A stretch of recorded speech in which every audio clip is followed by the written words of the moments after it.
Hi guys, good morning, happy weekend. I'm Sam back with a new video. Welcome to my channel Bulls Empire. तो guys, sorry guys. तो guys, stock को discuss करने से पहले जो आज का अपना ब्रेकआउट स्टॉक है और जो आपको आने वाले एक दो दिनों में एक अच्छी रिटर्न देगा, उससे पहले हम डिस्कस करेंगे कि ऑलमोस्ट पिछले 1 वीक में या आप कह लिए 7 ट्रेडिंग सेशन में मैंने आपको जो 7 to 8 स्टॉक्स दिए थे उनकी परफॉर्मेंस कैसी रही। बाकी आप किस रेट पे दिए थे वो मैं तो आपको बताऊंगा ही, बाकी आप मेरी वीडियोस में चेक कर सकते हैं। तो गाइस चलो, अब सीजी पावर का चार्ट लगा हुआ है तो पहले हम इसी से स्टार्ट करते हैं। तो सीजी पावर मैंने आपको 21 जुलाई को दिया था और रेट था उसका 220 की क्लोजिंग थी। और आप देख सकते हैं इसने हाई बनाया 232 के आसपास का। तो 220 पे भी अगर आपने लिया होगा, 230 तक भी आपने प्रॉफिट बुक किया होगा, तो ऑलमोस्ट 5% आपको सीजी पावर ने दिया।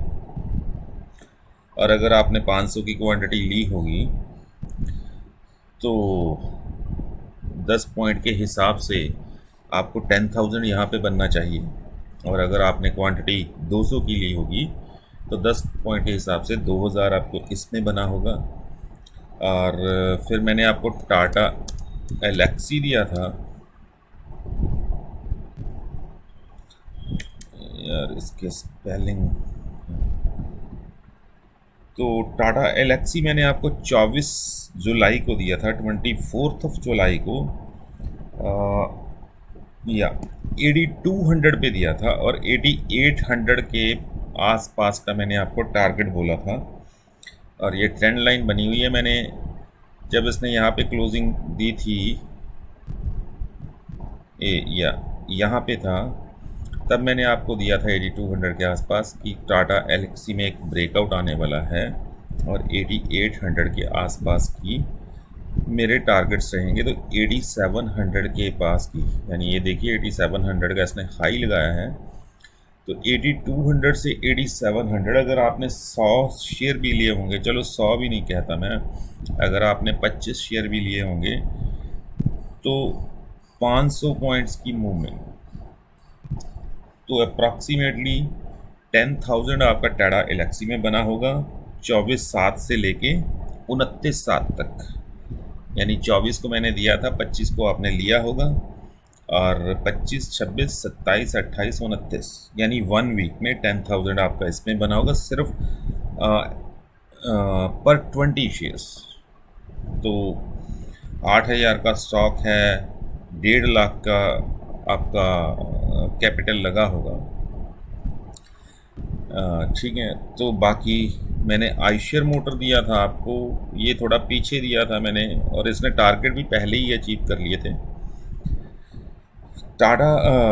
आइशर मोटर मैंने आपको 3046 यानी 3046 पे दिया था गाइज 11 जुलाई को। 11 जुलाई तो यहाँ पे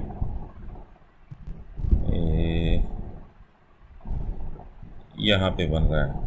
तो ये देखिए 3040 के आसपास की क्लोजिंग थी और तब मैंने आपको दिया था कि ब्रेकआउट आया है और इसमें पोजीशन आप बना सकते हैं। तो इसने 11 जुलाई के बाद 25 जुलाई को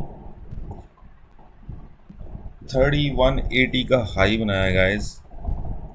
140 पॉइंट आपको इसमें मिले। अगर आपने 50 शेयर भी लिए होंगे 7,000 आपको इसमें बना।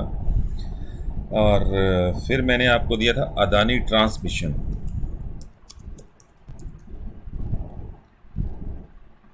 और अदानी ट्रांसमिशन मैंने आपको दिया था 14 जुलाई को। और जब दिया था तो इसकी क्लोजिंग थी 2890 की, अप्रॉक्सीमेटली 2900 मान के चलिए। और इसकी कल की क्लोजिंग है 3100 की और इसने हाई बनाया है 3137 का। तो 29 से 3100 200 पॉइंट आपको इसमें मिला। 20 शेयर भी लिए होंगे तो 4000 के आसपास आपको 60,000 की कैपिटल लगा के और सिर्फ 14 जुलाई से 29 जुलाई 200 पॉइंट की मूवमेंट का मतलब है आपको 7-8% की रिटर्न 2 वीक में इसमें मिली है। और उसके बाद मैंने आपको दिया था राजरतन ग्लोबल वायर्स। तो गाइज ये मैंने आपको 17 जुलाई को दिया था और ये देखिए ट्रेंड लाइन बनाई गई है। और 17 जुलाई अच्छा, मैंने वीडियो 17 जुलाई को बनाई थी, तो 15 का फ्राइडे था। तो यहाँ पे इसने 1820 पे क्लोजिंग दी थी और मैंने आपको ये ट्रेंड लाइन बना के बताया था कि इसमें एक ब्रेकआउट आया है गाइस, और इस पे नज़र रखिएगा 820 पे। और आज कल की मतलब फ्राइडे की जो क्लोजिंग है 920, 100 पॉइंट की मूव आपको इसमें मिली। और ये मैंने कब दिया था आपको? 17 जुलाई की को वीडियो बनाई थी और आपने 18 को बाय किया होगा और आपने 18 को बाय करके 29, तो अप्रॉक्सीमेटली 10 दिन में 12-13% की रिटर्न आपको राजरतन ग्लोबल वायर में मिली। और फिर मैंने आपको दिया था VRL लॉजिस्टिक।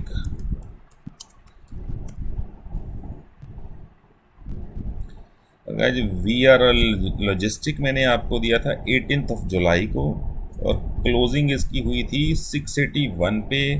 अगर हम देखें 18 जुलाई तो ये बन रहा है, यहाँ पे इसकी क्लोजिंग थी 680 पे और ब्रेकआउट था। और इसने हाई कितने का बनाया? 720 का। 40 पॉइंट्स आपको इसमें मिले और अप्रॉक्सीमेटली 40 पॉइंट्स 6% के 5.5% की रिटर्न आपको इसमें मिली। और 18 जुलाई को दिया गया और 20 जुलाई को इसने 720 का हाई बना दिया गाइस। तो अगर आपने 100 शेयर भी लिया होगा, 40 पॉइंट आपको मिले, 4000 आपका इसमें बना। एंड उसके बाद मैंने आपको GE शिपिंग दिया था। GE शिपिंग मैंने आपको 20 जुलाई को दिया था गाइस, तो इसकी क्लोजिंग थी 450 पे। पहले 20 जुलाई देखते हैं, ये था 20 जुलाई गाइस, नहीं ये 19 जुलाई है। अच्छा, 20 जुलाई को मैंने वीडियो बनाई थी। तो एनीवे, तो या 450 पे दिया था। ये 20 जुलाई की इसकी क्लोजिंग थी 450 की। तो गाइस इसने हाई बनाया है कल 487, 37 पॉइंट आपको इसमें मिले सिर्फ 5 दिनों में। और 37 पॉइंट अप्रॉक्सीमेटली 8% से ऊपर आपको इसमें मिला। और अगर आपने 100 शेयर भी लिया होगा तो 4000 के आसपास आपको इसमें भी बना। और कैना मेटल्स मैंने आपको दिया था 19 जुलाई को और इसकी क्लोजिंग थी तब 2177। 19 जुलाई देखते हैं, ये 20 जुलाई है, ये 19 जुलाई। अच्छा 20, ओके 18th। तो फिर मैंने आपको यहीं पे दिया था, यहाँ पे दिया था गाइस 20 जुलाई। तो ये इसकी क्लोजिंग थी। मैंने आपको बोला था इसने ये ब्रेकआउट दिया है, इस पे नज़र रखिएगा गाइस। 2177 पे दिया था और कल का क्लोजिंग प्राइस जो है 2300। तो गाइस 130 पॉइंट की मूव आपको इसमें मिली। और अगर आपने 20 शेयर भी लिए होंगे 40-50 हज़ार की कैपिटल के साथ, तो गाइस आपका 3000 के आसपास इसमें बन गया। और ये सिर्फ पिछले 10 दिनों के वो स्टॉक्स हैं। अभी मैं कॉन्टीन्यूसली वीडियो नहीं बना रहा हूँ, एवरी डे नहीं बना रहा हूँ, बट फिर भी 10 दिनों में जो मैंने आपको 7-8 स्टॉक दिए, उसमें एक स्टॉक ऐसा नहीं जो मेरे देने के बाद बस डेड हो गया हो और आपकी कैपिटल का उसमें लॉस हुआ हो।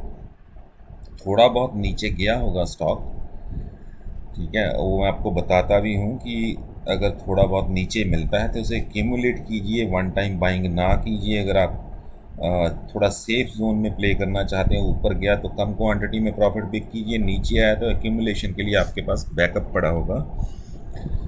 But every single stock has given you 4 to 8% return in last 10 trading sessions.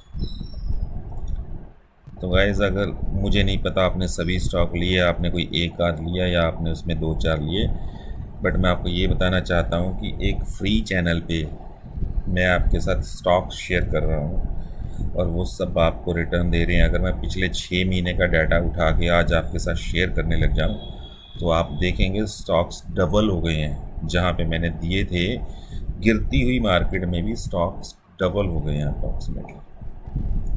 अगर मैंने कोई स्टॉक 200 पे दिया था वो 300 पे, 350 पे जा आया है। और कुछ स्टॉक तो ऐसे हैं वो अब आज भी डबल प्राइसेस पे चल रहे हैं। पिछले 6 महीने की बात कर रहा हूँ और 6 महीने में मार्केटों ने कुछ खास नहीं किया। आज भी अपने हाई से नीचे चल रही हैं मार्केटें और सिर्फ पिछले 4-5 दिनों की रैली है ये। अदरवाइज़ मार्केटों का क्या हाल था आप 15-200 भी देख चुके हैं।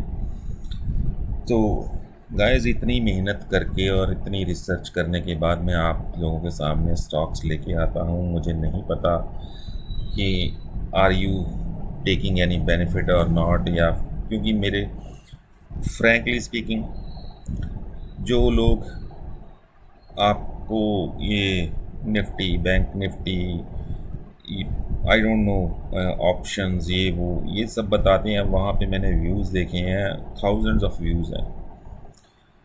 और मैं आपको अपनी एक रिसर्च के साथ आपको स्टॉक बताता हूँ जिसमें कि एक अच्छा दमखम होता है चलने का। और जब मैं व्यूज़ देखता हूँ तो कभी कभी मुझे ये होता है कि यार इतनी रिसर्च करने के बाद यहाँ पब्लिक प्लेटफॉर्म पे शेयर करने का कोई फ़ायदा तो है नहीं, क्योंकि मुझे तो ये भी नहीं पता कि इसका कोई बेनिफिट ले भी रहा है कि नहीं। तो कम से कम मैं अपने क्लाइंट्स को बताता हूँ, मुझे खुशी होती है जब वो बताते हैं मुझे फ़ोन करके कि ये हमारा उसमें प्रॉफिट हुआ, इतना हुआ, उतना हुआ, हमने इतने पे बुक किया। बट यहाँ पे मैंने एक भी कमेंट आज तक नहीं देखा जिसमें कोई ऐसा आया हो कि किसी ने कहा हो कि मैंने इसमें प्रॉफिट बुक किया। बट एनीवे, तो गाइज़, ये पिछले 10 ट्रेडिंग सेशंस की परफॉर्मेंस थी। 4-5 ट्रेडिंग सेशन में तो आप बोल सकते हैं कि रैली आई है जी, सभी चले। बट उससे 5 दिन पहले कोई रैली भी नहीं थी, बट फिर भी स्टॉक्स चले हैं। और just because of the technical expertise कि एक स्टॉक का ब्रेकआउट पहचानना और ये पहचानना कि ये फेक है या रियल है और ये चलेगा या नहीं चलेगा, उसके पीछे कोई फंडामेंटल रीज़न है, किसी फंड्स की बाइंग है।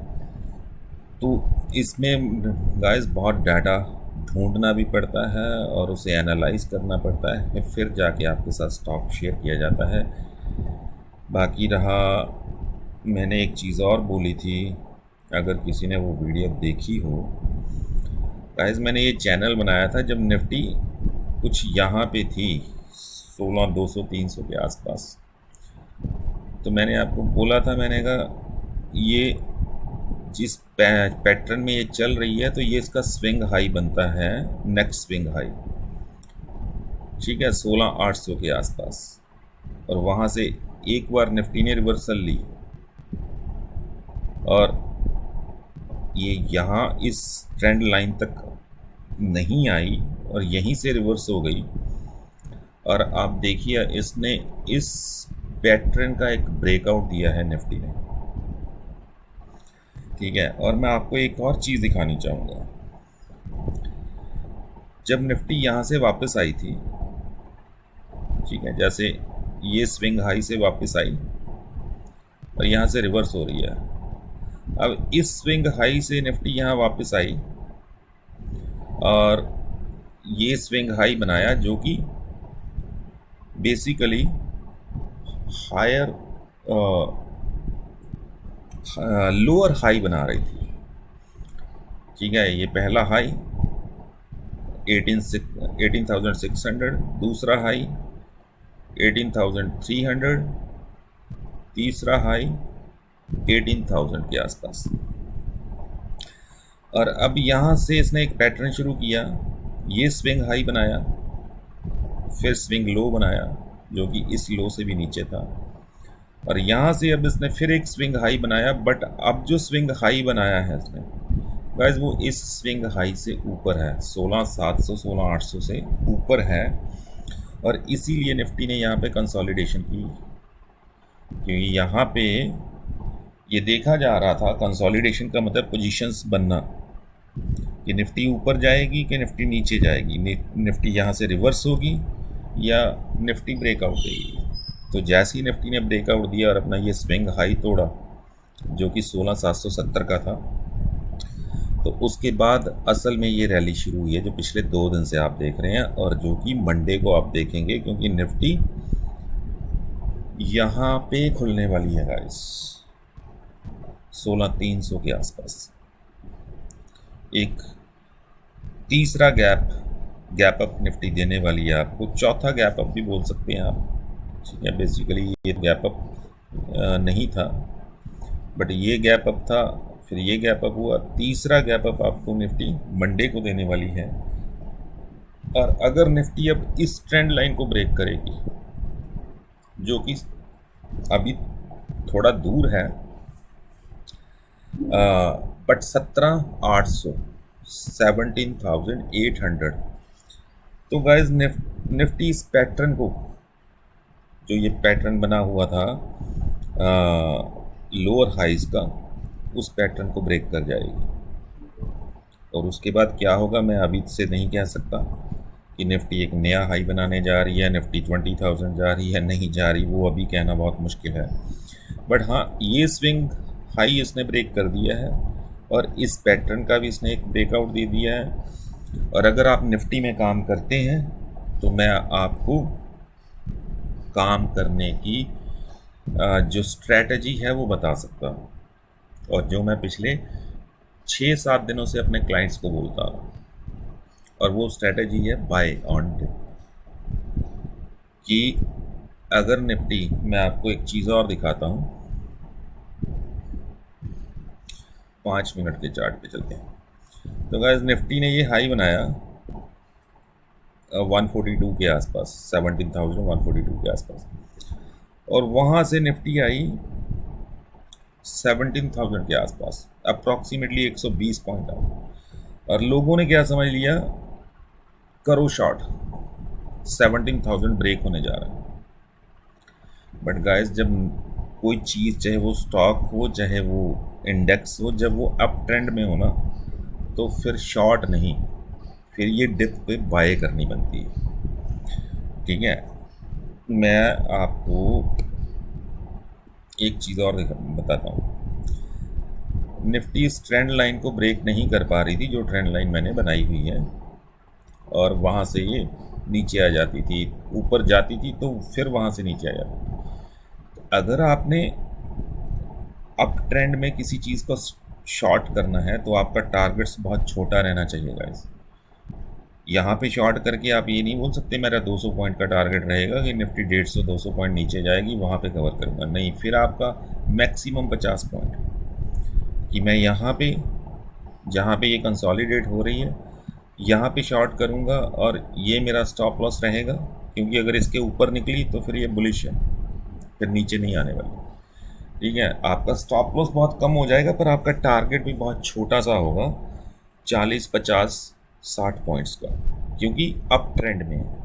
और अप ट्रेंड में आप ट्रेंड के अंगेंस्ट पोजीशन बना रहे हैं तो आप बड़े टारगेट्स एक्सपेक्ट नहीं कर सकते। या फिर आप ट्रेंड के साथ चलिए, और ट्रेंड के साथ चलना होगा buy on dip, buy on every dip, ठीक है।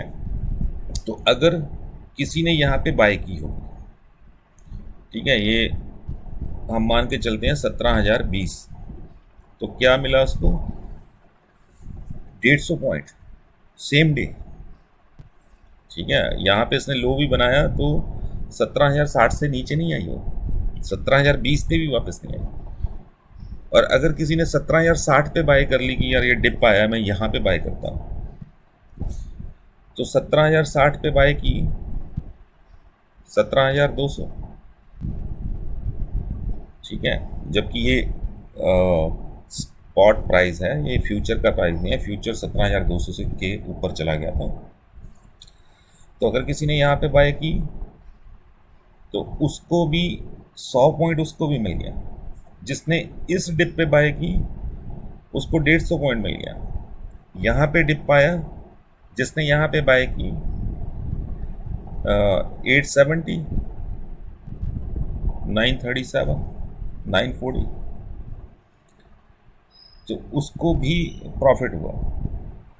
मतलब मैं आपको I am just trying to prove कि जब कोई चीज़ अप ट्रेंड में हो तो शॉर्ट में नहीं बैठना है, और अगर शॉर्ट करनी है तो बहुत छोटा सा टारगेट रखना है। और तीसरी बात कि जब कोई अब चीज़ अप ट्रेंड में हो तो ट्रेंड के साथ चलिए और बाय ऑन डिप की स्ट्रेटजी। जब कोई चीज़ डाउन ट्रेंड में हो तो सेल ऑन राइज कीजिए, कि जहाँ पे राइज मिलेगा मैं वहाँ पे सेल करूँगा, ना कि नीचे जाके सेल करूँगा, क्योंकि वहाँ पे पोटेंशियल कम हो जाता है। 100 पॉइंट पहले गिर चुकी है, हो सकता है वो 100 पॉइंट और दे जाए आपको, बट अगर आप राइज पे सेल करेंगे वो 150 पॉइंट दे जाएगी आपको। तो पहली बात कि निफ्टी अप ट्रेंड में है, और अगर निफ्टी में काम करते हैं बाय ऑन डिप्स पे रहिए। जो डिप मिलता है वहाँ पे बाय कीजिए, स्टॉप लॉस छोटा रहेगा। अगर आपने यहाँ पे बाय की होती 17,060 पे, ये 17,020 का इसने लो बनाया था, तो आपका स्टॉप लॉस कितना होता? 40 पॉइंट्स का, ठीक है। कि अगर इसने इस लो को तोड़ा तो मैं निकल जाऊंगा, ठीक है। फिर निफ्टी कहीं भी जाए, चाहे वापस रिवर्स हो जाए, ऊपर चली जाए, बट मेरा स्टॉप लॉस सिर्फ 40 पॉइंट्स का होगा। निफ्टी में 40 पॉइंट्स का स्टॉप लॉस कोई ज़्यादा नहीं होता है, ठीक है। तो और बाय ऑन डिप पे आप देख सकते हैं निफ्टी ने आपको 2 बार प्रॉफिट दिया, अच्छा खासा प्रॉफिट दिया। 5 से 7 हज़ार का प्रॉफिट आपको निफ्टी में 2 बार हुआ। अगर आपने 2 बार पोजीशन बनाई तो आपने 10,000 के करीब तो निफ्टी में बना लिया। अगर आपकी स्ट्रैटेजी सही है, आप ट्रेंड को पहचान रहे हैं और ट्रेंड के साथ में चल रहे हैं, ठीक है। मैं यहाँ पे डायलॉग बाजी नहीं करूँगा, बट ट्रेंड के साथ में चल रहे हैं तो निफ्टी में आपका अच्छा पैसा बन रहा है। और ट्रेंड के अगेंस्ट चल रहे हैं तो शायद आपका पैसा बना होगा बट 30-40 पॉइंट, और निफ्टी में 2,000 अगर आपने बना भी लिया तो कुछ खास नहीं है, ठीक है। अगर ट्रेंड के साथ चलते तो 5,000 बन जाता। तो निफ्टी में ये स्ट्रैटेजी रखिए अगर आप निफ्टी में काम करते हैं कि बाय ऑन एवरी डिप। जब भी निफ्टी बाय करनी है तो डिप पे बाय कीजिए, स्टॉप लॉस छोटा हो जाएगा और टारगेट बड़े हो जाएंगे। रिस्क एंड रिवॉर्ड रेशो जो होगा वो आपका बहुत बेहतर हो जाएगा, ठीक है। दूसरी चीज़, डेली चार्ट पे निफ्टी ने एक ब्रेकआउट दिया है। सबसे पहली बात, अपना स्विंग हाई जो था उसको ब्रेक किया है। दूसरी बात कि ये जो पैटर्न था निफ्टी का, यहाँ पे आना फिर वापस यहाँ पे फिर मतलब swing higher low higher highs बनाने का, तो इसने उसका भी ब्रेकआउट दे दिया है।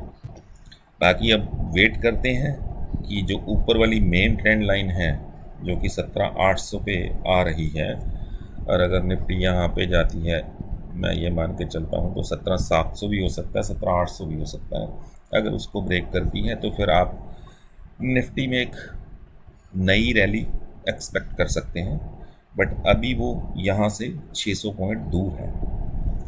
तो 600 पॉइंट की वेट कीजिए और hopefully hope for the best कि ये साल आपको एक नया हाई दिखाए और आपके पोर्टफोलियोज जो हैं वो आपको 10-20%, 30%, 40% प्रॉफिट में हो सकते हैं। बट अगर कोई किसी स्टॉक में फंसा हुआ है तो जब भी पोजीशन बराबर आती है आपकी, निकल जाइएगा इस और बाय ऑन डिप कीजिए स्टॉक में कि अच्छा स्टॉक फंडामेंटली स्ट्रॉन्ग बॉटम पे मिल रहा है, बाय कीजिए, ठीक है। जैसे हम देखते हैं कि कुछ लोग 18,600 पे फंसे हुए हैं, और 18,600 जब भी बनाया था, लास्ट ईयर बनाया था तो 1 साल हो गया, वो जो स्टॉक बाय किए थे उन्हीं में फंसे हुए हैं। उनमें से एक मैं भी हूँ, मेरी भी कुछ पोजीशंस 18,000 के ऊपर बाय की गई थी और मैं उनको लेके बैठा हुआ हूँ। बट वो अच्छी कंपनीज हैं, ठीक है, वो अच्छी कंपनीज हैं। हाई पे बाय की गई थी बट उनमें मुझे डिविडेंड आता है, जो प्राइस एप्रिसिएशन है वो मिलता रहेगा। बट ये है कि अगर आपका पैसा फ्री रहेगा तो आप then you are king in the stock market. Positions बना के फंसे हुए हैं तो वो आपकी रिटर्न तो मिल ही नहीं रही, पर आप और कुछ काम भी नहीं कर पा रहे। तो एनीवे गाइस, तो आज जो मैं आपको स्टॉक देने वाला हूँ जिसके लिए आपने मंडे को नज़र रखनी है वो है SKF। थोड़ा प्राइस बड़ा है स्टॉक का, तो आप कम क्वांटिटी में काम कर सकते हैं। बट देखिए, स्टॉक ने 4300 का हाई बनाया था और इसका जो एवरेज क्लोजिंग प्राइस आया 4238 का आया है, और 4238 भी जो प्रीवियस इसका हाई था उसके ऊपर है। और अगर इंट्राडे चार्ट देखें कि एग्जैक्टली इसने कहाँ पे क्लोज़ किया, तो इसने 4200 पे क्लोज़ किया। तो 4200 पे क्लोज़ किया तो ये थोड़ा नेगेटिव साइन है, बट इसलिए कह रहा हूँ कि वॉच लिस्ट में रखिए। अगर या तो आप यहाँ पे पोजीशन बना सकते हैं अगर फ्लैट ओपन होता है, और अपनी मर्जी से स्टॉप लॉस रख के अगर आप इंट्राडे कर रहे हैं तो, या फिर आप 4300 ब्रेक होने की वेट कर सकते हैं कि 4300 ब्रेक होगा और सस्टेन करेगा 4300, तो हम वहाँ पे पोजीशन बनाएंगे, चाहे वो स्विंग हो चाहे इंट्राडे हो। तो it's all up to you. But अगर आप इसमें पोजीशनल कोई स्विंग ट्रेड करते हैं तो गाइस फिर स्टॉप लॉस आपको 4100 का रखना होगा, 4200 से, एंड टारगेट्स 4500 के रहेंगे विद इन ए वीक आप बोल सकते हैं। ठीक है, तो आपका जो रिस्क एंड रिवॉर्ड रेशो बनेगा 1:4 का बनेगा कि 4200 पे बाय, 4100 का स्टॉप लॉस एंड 4500 का टारगेट आपका रहेगा। तो इस स्टॉक पे मंडे को नज़र रखिए, एंड बाकी फिर मंडे इवनिंग को मिलते हैं एक नए स्टॉक के साथ guys. And again thanks for watching and bye bye for now.